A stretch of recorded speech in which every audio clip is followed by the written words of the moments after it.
السلام علیکم سید سینٹر کے تمام حاضرین و ناظرین، ایک اور پراسرار اور حیرت انگیز کہانی کے ساتھ پھر سے حاضر خدمت ہے۔ دیکھیے اور شیئر بھی کیجیے ہمارے چینل سید سینٹر کو سبسکرائب کر کے بیل آئکن کو دباتے ہی آل نوٹیفیکیشن پر کلک کرنا ہرگز نہ بھولیں۔ میرا روز کا معمول تھا، اسکول سے آتے ہی میں فریش ہو کر کھانا وغیرہ کھاتا اور کچھ دیر آرام کرنے کے بعد اپنی کتابیں لیے باغ میں پڑھنے کے لیے چلا جاتا، جو کہ ہمارے گھر کے بالکل نزدیک ہی تھا، اور شام کے ڈھلتے ہوئے سورج کے ساتھ میں بھی گھر آ جاتا۔ آج بھی کچھ ایسا ہی واقعہ ہوا۔ میں نے اپنی کتابیں لیں اور باغ میں آ گیا، اپنی مخصوص جگہ آ کر میں بیٹھ گیا اور پڑھنا شروع کر دیا۔ ابھی مجھے کچھ دیر ہی ہوئی تھی کہ اچانک پیچھے سے مجھے کسی نے پکارا، ارشد، ارشد۔ آواز بہت آہستہ تھی، تو میں نے جب پیچھے مڑ کر دیکھا تو وہاں کوئی نہیں تھا۔ میں نے سوچا شاید میرا وہم ہو۔ میں پھر اپنی پڑھائی میں مصروف ہو گیا۔ ابھی میں پڑھ ہی رہا تھا کہ وہی آواز دوبارہ پھر سنائی دی، ارشد، ارشد۔ اور وہ آواز ایسی تھی جیسے کوئی سرگوشی کے انداز میں بول رہا ہو، یعنی بہت ہلکے سے میرے کانوں کے پاس آ کر۔ میں نے سوچا ہو سکتا ہے گاؤں کے کوئی بچے وغیرہ ہوں جو مجھے تنگ کر رہے ہوں اور پھر بھاگ جاتے ہوں۔ میں نے پھر کتاب کو سنبھالتے ہوئے پڑھنا شروع کیا۔ اس کے بعد کوئی آواز نہیں آئی۔ پھر تقریباً 4 یا 5 روز کے بعد جب میں بیٹھا پڑھ رہا تھا تو پھر وہی آواز میرے بالکل قریب سے آئی، ارشد۔ میں ایک دم چونک گیا۔ پھر میں اٹھ کر ادھر ادھر دیکھنے لگا، لیکن کوئی ہوتا تو نظر آتا، آس پاس کوئی بھی نہیں تھا۔ میں نے آواز دی، کون ہے؟ تم کون ہو اور کہاں ہو؟ کیوں مجھے بار بار تنگ کر رہے ہو؟ آخر تم کون ہو؟ کیوں میرا نام پکارے جا رہے ہو؟ پھر وہی آواز دوبارہ گونجی، ارشد، میں ہوں گلبانو، میں کافی دنوں سے یہاں پر آ رہی ہوں۔ جب بھی تم باغ میں آتے ہو اسی وقت میں بھی ادھر آ جاتی ہوں اور دور بیٹھی تم کو دیکھتی رہتی ہوں۔ میرے بنا پوچھے اس نے اپنا تعارف کروا دیا، لیکن حیرت کی بات تھی کہ وہ مجھے ابھی تک کہیں بھی نظر نہیں آ رہی تھی۔ میں اپنی خاموشی کو توڑتا ہوا اس سے مخاطب ہوا، ٹھیک ہے، میں مان لیتا ہوں جو باتیں تم نے کی ہیں، لیکن تم ہو کہاں؟ مجھے کیوں نظر نہیں آ رہی ہو؟ اتنا کہہ کر اس کے جواب کا انتظار کرنے لگا۔ کچھ دیر کے بعد پھر وہی رسیلی آواز فضا میں گونجی اور کہنے لگی، میں آپ کو نظر نہیں آ سکتی۔ میں نے وجہ پوچھی، کیوں؟ تو کہنے لگی، میں آپ جیسی نہیں ہوں، نہ ہی انسانوں جیسی مخلوق ہوں، میں دوسری مخلوقات میں سے ہوں، اس لیے میں تم کو نظر نہیں آ رہی ہوں۔ میں نے اپنے ہونٹوں کو حرکت میں لاتے ہوئے پھر اس سے مخاطب ہو کر پوچھا، وہ سب تو ٹھیک ہے، لیکن مجھے یہ کیسے پتا چلے گا کہ تم کب میرے پاس ہو یا نہیں؟ یا پھر کیا بات کرنا چاہتی ہو؟ کیسے کرو گی بات مجھ سے؟ کس طرح تمہیں بلاؤں گا اور تم کس طرح میرے پاس آؤ گی؟ جناب ارشد صاحب، جب آپ کا جی چاہے آپ مجھے بلا سکتے ہیں، بس آپ نے گل کہنا ہے، میں آپ کے پاس آ جاؤں گی۔ اور اب میں چلتی ہوں کیونکہ مجھے یہاں آئے ہوئے کافی دیر ہو گئی ہے۔ زندگی نے ساتھ دیا تو انشاءاللہ کل اسی جگہ پر ملیں گے۔ اپنا بہت سا خیال رکھنا، اللہ حافظ۔ حیرت اور خوشی کے ملے جلے جذبات کے ساتھ اس نظر نہ آنے والے چہرے کو میں نے اللہ حافظ کہہ تو دیا، لیکن وہ مجھے ایک عجیب سی کشمکش میں مبتلا کر گئی۔ مجھے اس صورتحال کی کچھ سمجھ نہیں آ رہی تھی۔ اسی کشمکش میں مجھ سے پڑھا بھی نہ گیا۔ گھر آ گیا، ساری رات اس دلکش آواز کے بارے میں سوچتا رہا جس کی آواز کانوں میں رس گھولنے والی تھی۔ وہ خود کتنی خوبصورت ہوگی، مجھے اس سے انسیت ہو گئی تھی۔ دیکھا نہیں تھا، بس آواز سے ہی اس پر فدا ہو گیا تھا۔ شاید اس نے مجھ پر جادو چلا دیا تھا۔ اسکول گیا تو اسکول میں بھی کچھ خاص دل نہ لگا۔ وقت تھا کہ گزرنے کا نام نہیں لے رہا تھا۔ بڑی مشکل سے چھٹی تک ٹائم گزارا۔ جیسے ہی چھٹی ہوئی میں بڑی تیزی کے ساتھ گھر کی طرف چلنے لگا۔ گھر آ کر جلدی سے فریش ہوا اور کھانا وغیرہ کھانے کے بعد فوراً ہی میں اپنی کتابیں اٹھا کر باغ کی طرف نکل پڑا۔ باغ میں پہنچتے ہی میں اپنی مخصوص جگہ پر جا کر بیٹھ گیا اور ساتھ ہی کتاب کھول کر سامنے رکھ لی۔ پڑھنا تو کیا، خاک تھا، جس کے لیے آیا تھا اسی کے انتظار میں تھا۔ وہ دلکش آواز، وہ خوبصورت انداز بیاں پھر سے سننا چاہتا تھا۔ مجھے وہاں آئے ہوئے کافی دیر ہو گئی تھی، لیکن گل کی کوئی خبر نہ تھی۔ پھر میں نے سوچا کیوں نہ میں ہی گل کا پتہ کروں، جب اس نے خود ہی کہا تھا کہ مجھے آواز دے لینا۔ میں نے جیسے ہی گل کہا، فوراً اس کی آواز میرے بالکل قریب سے آ گئی، جناب، آپ سے بھی پہلے یہاں پر آ چکی تھی اور آپ کا ہی انتظار کر رہی تھی۔ پھر میں نے جواباً کہا، تو پھر آپ نے مجھے بلایا کیوں نہیں؟ تو اس نے کہا، میں یہ دیکھنا چاہتی تھی کہ آپ کا بھی مجھ سے بات کرنے کا دل کرتا ہے یا نہیں، اس لیے میں نے آپ سے کوئی بات نہیں کی۔ پر آپ کو دیکھ رہی تھی بے چین ہوتے ہوئے۔ خیر آپ سنائیں کیسے ہیں؟ آپ کی پڑھائی کیسی جا رہی ہے؟ جی بالکل خیریت سے ہوں، اور پڑھائی بھی ٹھیک جا رہی ہے۔ اور کیا میں آپ سے ایک سوال پوچھ سکتا ہوں؟ جی ضرور پوچھ سکتے ہیں۔ کیا آپ ہمیشہ سے ایسی ہیں؟ مطلب کہ آپ کبھی کسی کو نظر نہیں آ سکتی؟ اور جیسے آپ مجھ سے بات کرتی ہیں، کیا یہ آپ کی آواز سب کو سنائی دیتی ہے یا پھر مجھ اکیلے کو ہی؟ نہیں جناب، ایسا نہیں ہے۔ ہم جس کو چاہیں نظر آ سکتے ہیں، لیکن ہمیں یہ اجازت نہیں ہوتی کیونکہ ہم دوسری مخلوق میں سے ہیں، اس لیے۔ اور ہماری شکل و صورت بھی آپ سے مختلف ہوتی ہے۔ اگر میں اپنی اصل شکل میں آپ کے سامنے آ جاؤں تو آپ ڈر جائیں گے۔ اور رہی بات آواز کی، تو میری آواز آپ کے علاوہ کوئی نہیں سن سکتا۔ خیر ہماری گفتگو کا سلسلہ یوں ہی روا دوا رہا، اور سورج بھی تیزی کے ساتھ بڑھتا ہوا بڑی تیزی کے ساتھ غروب ہوتا جا رہا تھا، یعنی ڈوبتا جا رہا تھا، لیکن باتیں تھیں کہ ختم ہونے کا نام تک نہیں لے رہی تھی، اور شام کے سائے بھی آہستہ آہستہ گہرے ہوتے جا رہے تھے۔ پھر ہم نے بھی اپنی گفتگو کا اختتام کرتے ہوئے ایک دوسرے کو الوداع کہا اور اپنی منزل کی جانب گامزن ہوئے۔ یہ غیبی ملاقاتیں اور گفتگو کا یہ سلسلہ 1 ماہ تک اسی طرح چلتا رہا، پر ابھی تک اس پریزاد چہرے کو میں دیکھ نہیں پایا تھا۔ میں نے کئی دفعہ اس سے کہا بھی، لیکن وہ نہ مانی کہ تم ڈر جاؤ گے میں تمہارے سامنے آؤں گی تو۔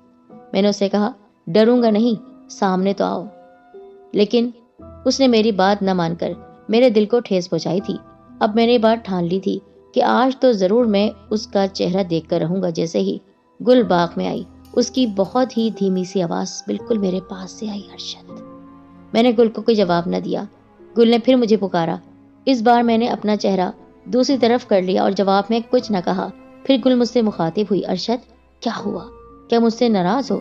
میں نے کہا، ہاں میں تم سے ناراض ہوں اور بات بھی نہیں کروں گا تم سے۔ کیوں؟ کیا کوئی مجھ سے غلطی ہو گئی ہے؟ نہیں، تم سے کوئی غلطی نہیں ہوئی، بلکہ مجھ سے غلطی ہو گئی ہے جو تم سے بات کرتا ہوں، لیکن آج نہیں کروں گا، اس وقت تک جب تک تم میرے سامنے نہیں آؤ گی۔ اب تو میں نے اپنی ضد پکڑ لی تھی اور ضد پکڑ کر بیٹھ گیا تھا اور کسی بھی بات پر ماننے کے لیے تیار نہ تھا۔ کچھ دیر کے بعد گل مخاطب ہوئی، چلے جناب، آپ جیتے میں ہاری، لیکن میری بھی ایک شرط ہے، وہ یہ کہ میرے بارے میں آپ نے کسی کو بھی نہیں بتانا، اور میں آپ کے سامنے اس لیے نہیں آنا چاہ رہی تھی کہ کہیں آپ مجھ سے ڈر نہ جائیں اور کہیں آپ مجھ سے بات کرنا ہی نہ چھوڑ دیں۔ خیر اب آپ کی ضد سے میں ہار گئی ہوں تو یہ فرمائش بھی پوری کر دیتی ہوں۔ یہ کہتے ہوئے وہ مجھ سے کچھ دوری پر چلی گئی اور ساتھ ہی یہ بھی کہہ دیا، ایسا نہ ہو کہ آپ مجھ سے ڈر جائیں، مجھ سے بات کرنا چھوڑ دیں۔ نہیں، ایسا نہیں ہوگا، تم مجھ پر بھروسہ کر سکتی ہو۔ پھر اچانک مجھ سے چند قدم کی دوری پر ایک نہایت حسین و جمیل لڑکی، جس کو دیکھ کر میری آنکھیں پھٹی کی پھٹی رہ گئی اور ہونٹ کھلے کے کھلے رہ گئے۔ میں اس کو بس تکے جا رہا تھا۔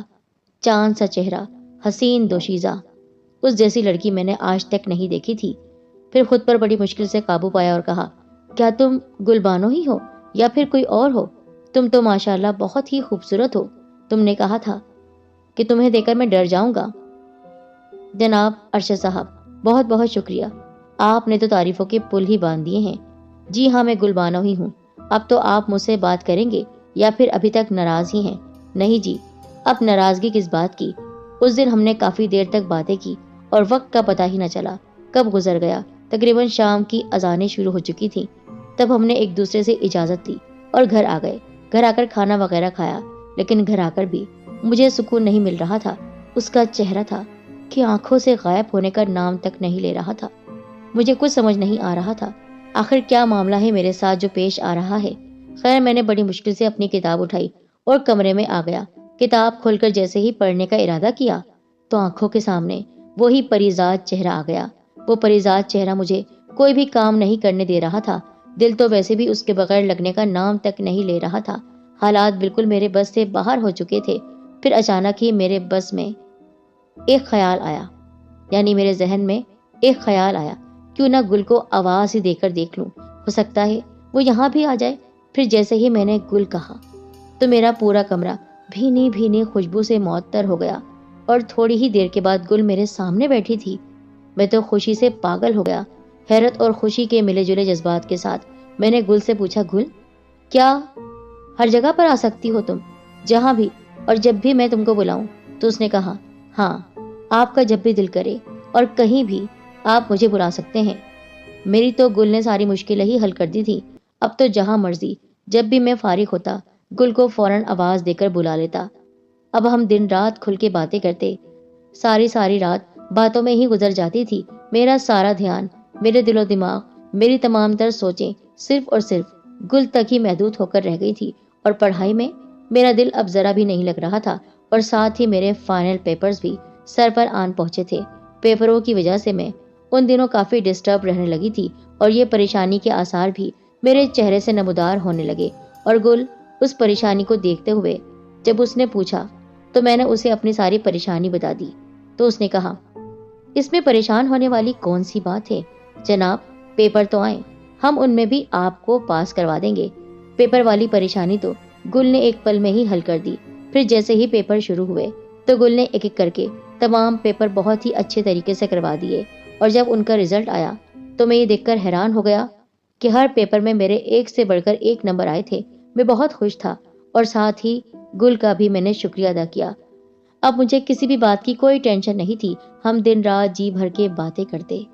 ہم اکثر رات کو دیر تک باتیں کرتے رہتے تھے، اور دیر تک باتیں کرنے سے میری امی جان شک میں مبتلا ہو جاتی، اور صبح مجھ سے پوچھتی، بیٹا ارشد، رات کو کس سے باتیں کر رہے تھے؟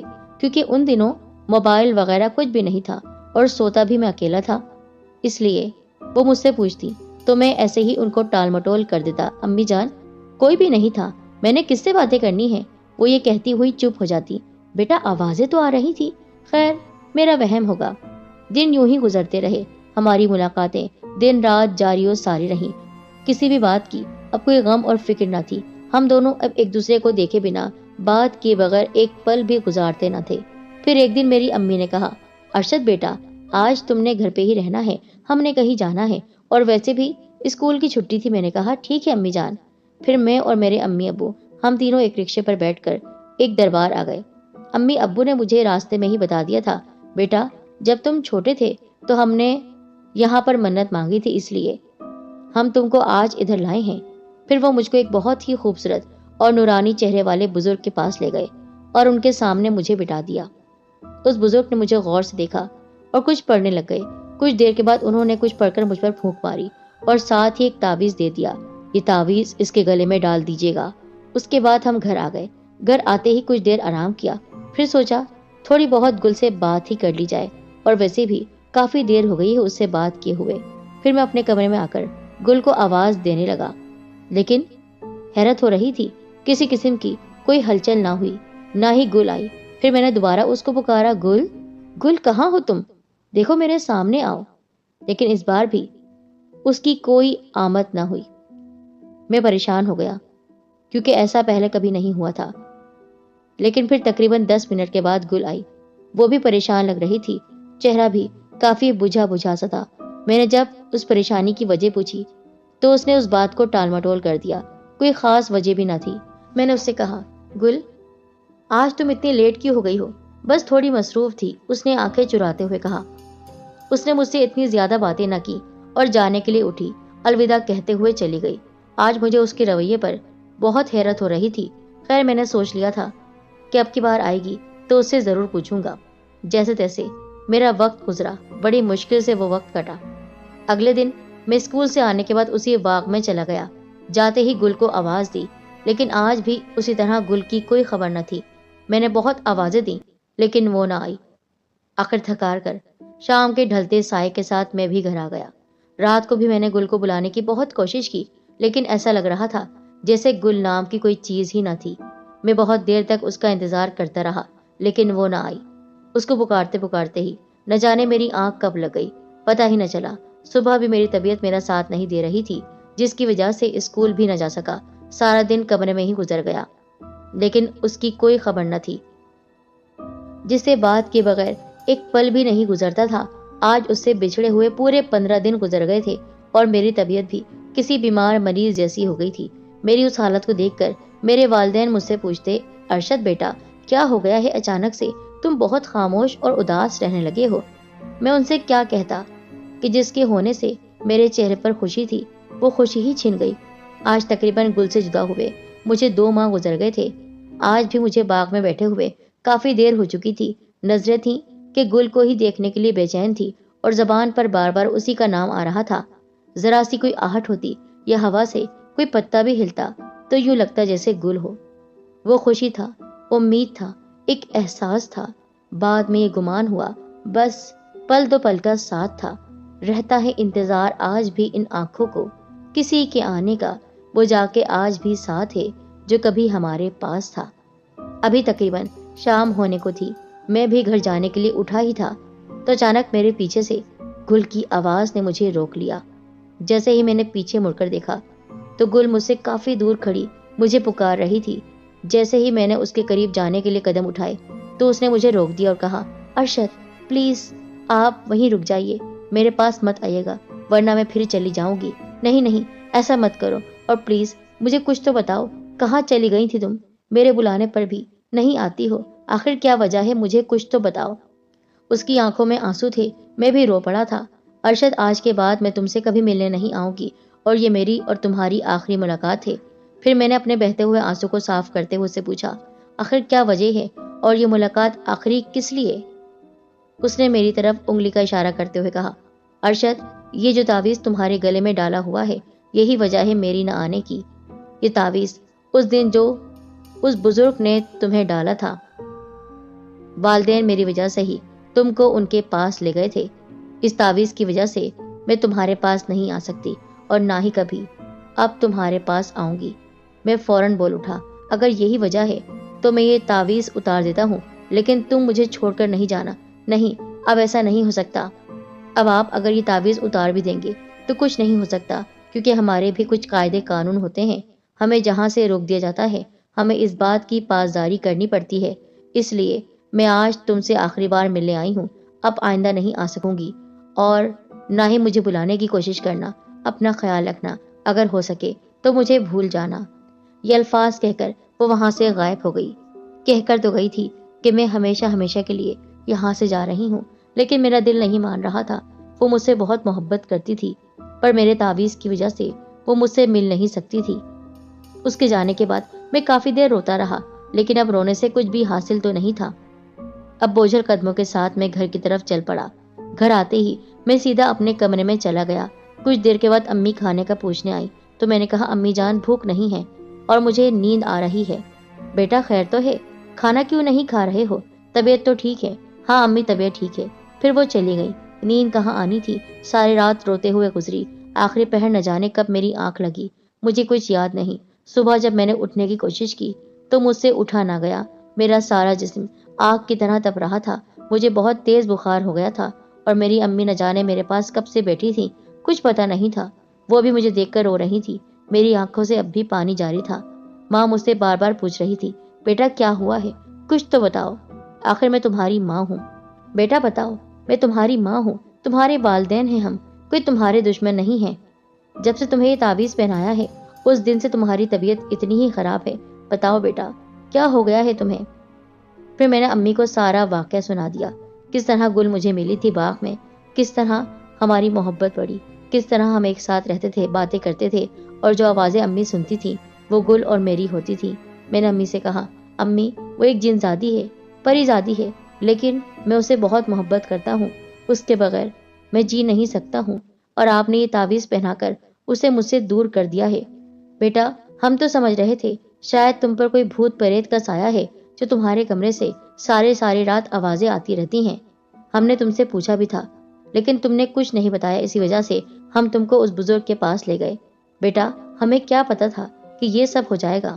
میں نے کہا، امی بتائیے اس کو کیسے میرے پاس لا سکتی ہیں آپ؟ کیا آپ یہ بات برداشت کریں گی کہ آپ کا اکلوتا بیٹا ایک جنزادی سے شادی کرے گا؟ آپ ایک جنزادی کی ساس بنے گی، وہ اس گھر کی بہو بنے گی، کیا آپ یہ بات برداشت کر سکتی ہیں؟ بیٹا تمہاری حالت دیکھ کر میں ہر بات کو برداشت کر سکتی ہوں، تم دن بدن موت کے قریب ہوتے جا رہے ہو، تمہاری یہ حالت دیکھ کر اب مجھ سے برداشت نہیں ہو رہا ہے۔ میں کہتی ہوں اسی بابا کے پاس جا کر کہ یہ تعویذ اتار دیجئے اور قوم جنات کے اس بادشاہ سے اجازت لیجئے کہ وہ اپنی بیٹی ہمارے حوالے کر دے، وہ بیٹی جو میرے بیٹے سے محبت کرتی ہے۔ اور اس دن اسی بابا کے پاس میرے والدین مجھے لے کر گئے۔ اس بابا سے التجا کی کہ دیکھیے بے شک انسان اور جنات کی شادی نہیں ہوتی، لیکن میرا بیٹا جس دن سے تعویذ پہن کر بیٹھا ہے اس دن سے اس کی حالت بہت خراب ہو رہی ہے، یہ اس جنزادی کے بغیر نہیں جی سکے گا۔ کیا فائدہ ایسے جینے کا کہ میرا بیٹا یوں گھٹ گھٹ کر مر رہا ہے۔ آپ کچھ کیجئے، آپ ان سے بات کیجئے، کیا وہ اپنی بیٹی ہمارے حوالے کر سکتے ہیں، کیونکہ ان کی بیٹی بھی خوش نہیں ہے۔ اور پھر اسی بابا نے جنات کے سردار سے بات کی۔ بڑی مشکل سے وہ مانے اور کہا کہ ٹھیک ہے، ہماری بیٹی بھی یہاں پر دن بدن بیمار ہوتی جا رہی ہے، نہ کھاتی ہے، نہ پیتی ہے، نہ کسی سے بات کرتی ہے۔ اگر آپ کہتے ہیں تو پھر ہم اپنی بیٹی آپ کے حوالے کر سکتے ہیں، لیکن اس شرط پر کہ ہم اس سے ساری طاقتیں لے لیں گے۔ یہ پھر جنزادی نہ رہے گی بلکہ آپ کی طرح کی ایک مخلوق بن جائے گی۔ کیا آپ کو منظور ہے؟ میں تو خوش ہو چکا تھا۔ میں نے کہا ہاں مجھے منظور ہے، مجھے منظور ہے، مجھے وہ ہر روپ میں قبول ہے۔ اور پھر اس جنزادی سے میرا نکاح ہو گیا۔ آج وہ میرے گھر میں میری امی کی بہو اور میری بیوی بن کر رہتی ہے۔ کیا محبت اتنی طاقتور چیز ہے؟ ہم نے سچی محبت کی تھی، اسی وجہ سے ہماری محبت کامیاب ہوئی اور ہمارے والدین نے ہمارا ساتھ دیا، ورنہ تو یہ دنیا تو محبت کرنے والوں کو ہمیشہ سے الگ کرتی آئی ہے۔ انسان انسان سے الگ ہو جاتا ہے، یہاں پر تو ایک انسان کو ایک جن کے حوالے کر دیا گیا۔ ایک جنزادی میری بیوی ہے اور مجھے اس بات پر فخر ہے۔